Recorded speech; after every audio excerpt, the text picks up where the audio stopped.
Purgatório. A salvação é fruto do amor e da bondade de Deus para com toda a humanidade. É na lógica da justiça divina que se deve entender a salvação, um dom gratuito de Deus, fruto da sua bondade, e não um merecimento do ser humano. O amor e a salvação, dons de Deus, são para todos, e, sobretudo, para os que estão por último, para os que aceitaram a graça e o dom da fé na última hora, no último momento. E Jesus nos ensina isto claramente na parábola do proprietário que contratou operários para sua vinha. Eis a vontade divina de salvar a todos, de que nenhum se perca, ou seja, excluído do reino dos céus. A justiça de Deus é diferente da nossa. Não é uma contradição para com a justiça dos homens, mas a transcende.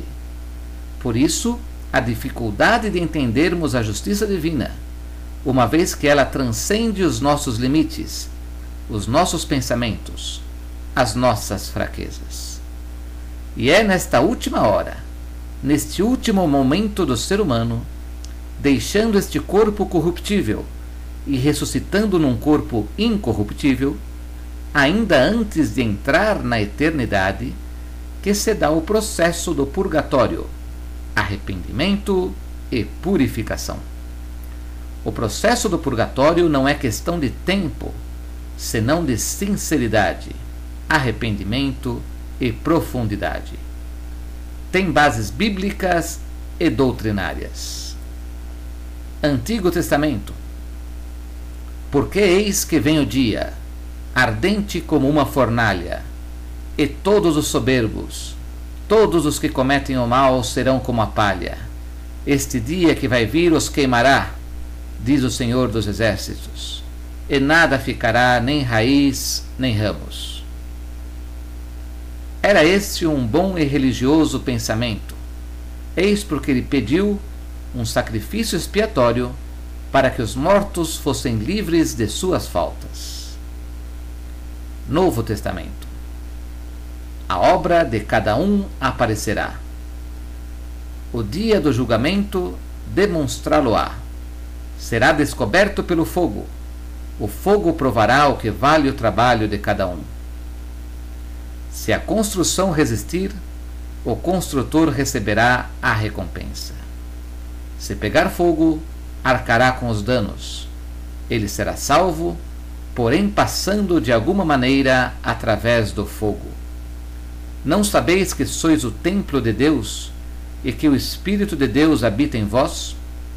Se alguém destruir o templo de Deus, Deus o destruirá, porque o templo de Deus é sagrado, e isto sois vós. Estou persuadido de que aquele que iniciou em vós esta obra excelente lhe dará o acabamento até o dia de Jesus Cristo. Contudo, seja qual for o grau a que chegamos, o que importa é prosseguir decididamente.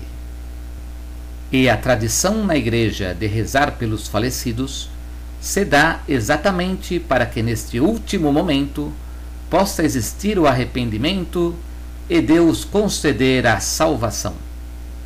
Há registro de práticas de rezar pelos mortos até antes da era cristã, nas celebrações fúnebres da religião do Egito, antes de Cristo, existindo práticas similares na religião órfica da Grécia. Desde os primeiros séculos, a Igreja reza pelos falecidos. No segundo livro de Macabeus da Bíblia, encontramos esta recomendação. É coisa santa e salutar lembrar-se de orar pelos defuntos, para que fiquem livres de seus pecados. A tradição da Igreja está repleta de ensinamentos sobre a oração pelos mortos. São João Crisóstomo, bispo e doutor da Igreja, já no século IV, recomendava orar pelos falecidos. Levemos-lhe socorro e celebremos a sua memória. Por que duvidar que as nossas oferendas em favor dos mortos lhes leva alguma consolação? Não hesitemos em socorrer os que partiram e em oferecer as nossas orações por eles.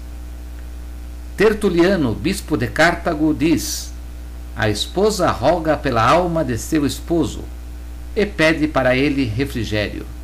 Oferece sufrágio todos os dias aniversários de sua morte. O Catecismo da Igreja lembra que a nossa oração por eles pode não somente ajudá-los, mas também torna eficaz a sua intercessão por nós.